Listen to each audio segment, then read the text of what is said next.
Welcome back to Area DMG. I am your host, Hope Butzley, the Mile High Mouth, and for today's episode of Suki Nihon, we are looking at episode... Let me check.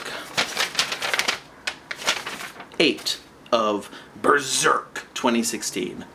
Blood Flow of the Dead. That sounds like a really terrible High School of the Dead episode.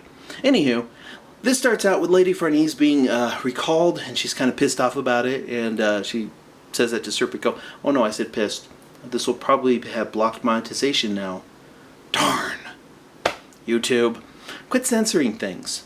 So, anyways, apparently Nina threw Casca under the bus. Seriously. She's like, oh, they're hurting my finger. I'm gonna turn in Casca. Ah. Seriously? Terrible character. But in the manga she lives. Yup.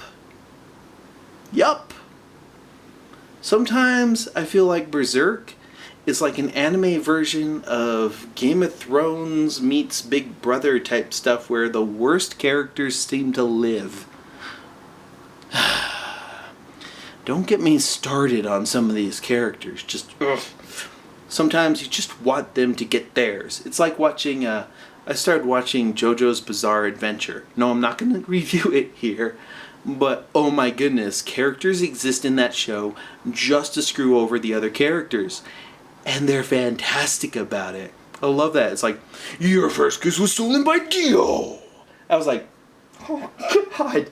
Oh God, this series. It's so bad it's good. Anyways, this series is not so bad it's good. It's okay. And it continues to be just okay. Anywho, just when they're about to put Casca into an Iron Maiden, that's one of those things where you close it in there, and it's got these little spikes that are just long enough to pierce into the skin. So you're held in place, and it's just pain. Rusted pain. Many of them have the spikes right here, so the first thing it does is it takes out your eyes. It takes out your eyes, but it places stuff here so your face is pinned. So you can kind of scream, but you can't see. You can feel hundreds and hundreds of little pricks on you, just like stabbing into your... It's horrible.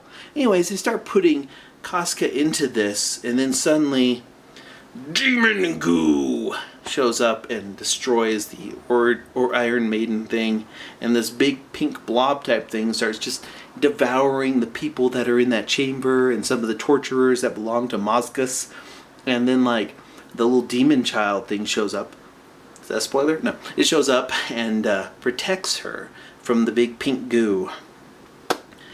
As they're running out, as like Lady Farnese, Mozgus, and others like run for their lives from the big pink blob, Guts runs in. Luca calls in her friend, and Guts runs in. He's just like literally, he's like jump and in. It's great. Anyways, he corners Farnese and's like, "Where's Casca?" And Farnese is like, "There. You don't want to go there." And he's all like, I want to go there. And they do. And it's great. So anyways, Luca, Jerome, and Ishidori rescue Nina. Guts finds Puck, and Lady Farnese can now see Puck. She's all like, what is this? Oh no. And Puck's all like, hey, listen, I'm helping. No, not really. Actually, Puck is fantastic. When I first saw that character in the shows, I was like, oh no.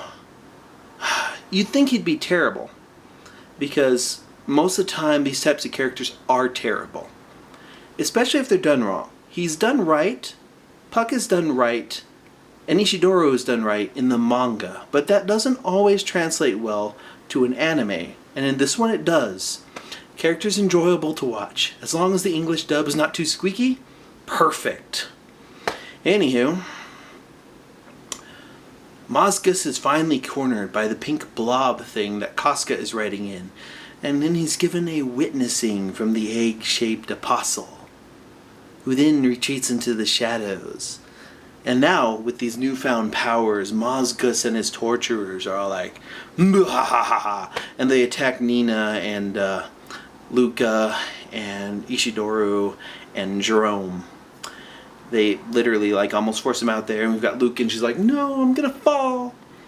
And Nina's all like, "I could just let go right now and she'd die." And then Luca's all like, "I'm gonna let go." So she does, and she starts falling, and then the Skull Knight, not Skeleton Knight, Skull Knight, shows up and rescues her and is awesome. Because, okay, Luca is one of my favorite characters in this animated series because she is what Casca was in the Golden Age arc and in the movies. Such a good character. Anyways, the Skull Knight confronts the egg-shaped apostle and rescues Luca from falling to her death. Then Mozgus and Guts confront each other. Mozgus and his 6 remaining torture buddies all have wings and beefed up powers now. So, the fight begins. But then it hits a lull, and he's all like, "Well, there's 7 at once." And then Lady Farnese is like, "I don't know what to do here." And she'll probably join in. But yes, it looks like the next episode is going to be fight. And I am so pleased with that. That's going to be good. Very good. Expecting that to be good. Hopefully. Oh no, it will be. It's going to be good. And I can't wait for that. I might not get to see it immediately when it comes out because this weekend is Non-DeskCon 2016, which we're covering. And yeah, let me know in the comments below what you thought of this episode. Go ahead and hit that like button if you haven't already. The thumbs up. Go ahead and share this if you haven't already. And go ahead and subscribe if you haven't already. Until the next video comes out, you are now caught up.